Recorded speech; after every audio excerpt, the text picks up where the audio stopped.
Et nous allons passer à la division. Donc, la division, en fait, peut être vue de deux façons différentes. La première est ici. Donc, première façon de voir. Donc, la division permet de partager un élément en parts égales, ou bien, la deuxième façon de voir, on peut dire aussi combien de fois un nombre entre-t-il dans un autre nombre. Alors, je vais commencer par la première façon de voir la division, où on parle de parts égales. Alors, si je regarde ici le schéma de gauche, on dit 8 divisé par 4. Donc, je prends 8 jetons et je vais séparer ça en parts égales. Donc, on voit qu'on a séparé ça en parts égales et ça nous donne 4 parts de 2 jetons chacune. Ici, nous avons les 8 mêmes jetons et nous avons divisé ça en 2 parts égales. Alors, si on sépare ça en 2 parts égales, ça nous donne donc 2 paquets de 4 jetons chacun. Donc, c'est bien des parts égales. L'autre façon de voir, on peut voir la division comme étant le nombre de fois qu'un nombre entre dans un autre nombre. Par exemple, si je prends les 8 jetons et que je divise en 4, en fait, ça veut dire il y a combien de 4 entre-t-il dans 8? Alors ici, je vais faire des paquets de 4. Donc, je prends mes 8 jetons. J'ai fait ici un premier paquet de 4 et un deuxième paquet de 4. Donc, on voit que ça a rentré 2 fois parce qu'il y a eu 2 paquets. Donc, si je prends 9 jetons et que je veux savoir il y a combien de 3 qui rentrent dans 9, alors ici, je vais faire des paquets de 3. Alors ici, c'est mon premier paquet de 3, mon deuxième paquet de 3 et mon troisième. Alors, c'est rentré 3 fois, mais j'ai pu faire 3 paquets. Donc, c'est les deux façons de voir la division.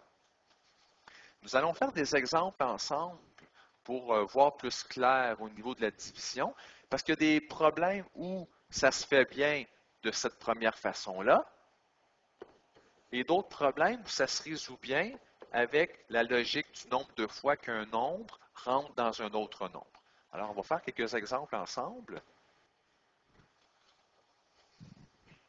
Mais avant d'y arriver, on va voir quelques mots-clés. Donc, voici les mots de vocabulaire en lien avec la division.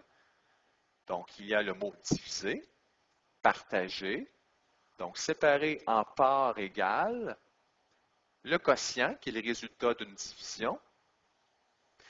Si je dis combien chacun va-t-il recevoir, donc c'est en lien avec une division. Combien de fois un nombre entre-t-il dans un autre nombre? On l'a vu, ça signifie une division. Voici un premier exemple. Dans une classe de 20 élèves, l'enseignant doit faire des équipes de 4. Combien d'équipes peut-il constituer? Donc ici, on veut faire des groupes de 4 élèves. En fait, on veut savoir, il y a combien d'équipes de 4 élèves qui entrent dans un groupe de 20 élèves. Alors ici, je vais faire une division par 4. Donc, j'ai mes 20 élèves. Et je veux savoir, il y a combien d'équipes de 4 élèves entrent-ils dans 20? Donc, ça me fait 5 équipes de 4. Donc, si je fais des regroupements de 4 élèves,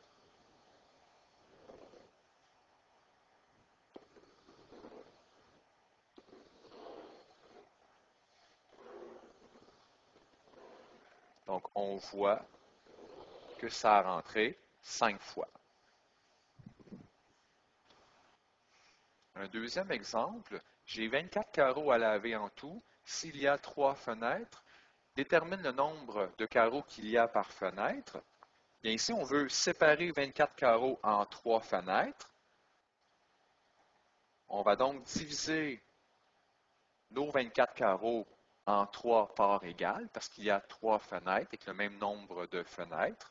Alors ici, je vais séparer ça en 3 parts égales.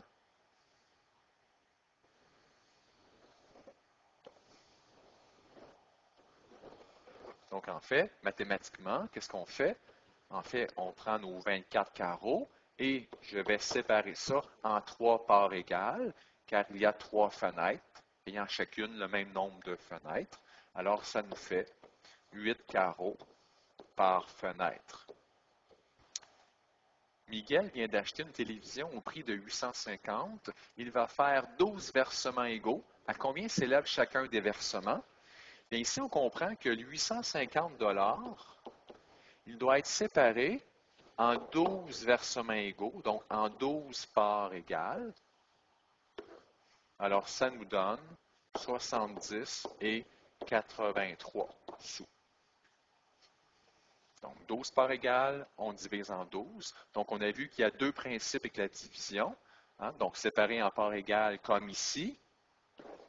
Ou bien, il y a combien de fois 12 rentre dans 850. Donc, il y a deux façons de voir la division. L'exemple D, Samantha et ses trois amis viennent de gagner un montant de 800 $. Ils veulent se partager l'argent en parts égales. Calcule combien chacun va recevoir. Bien ici, on prend notre 800 $.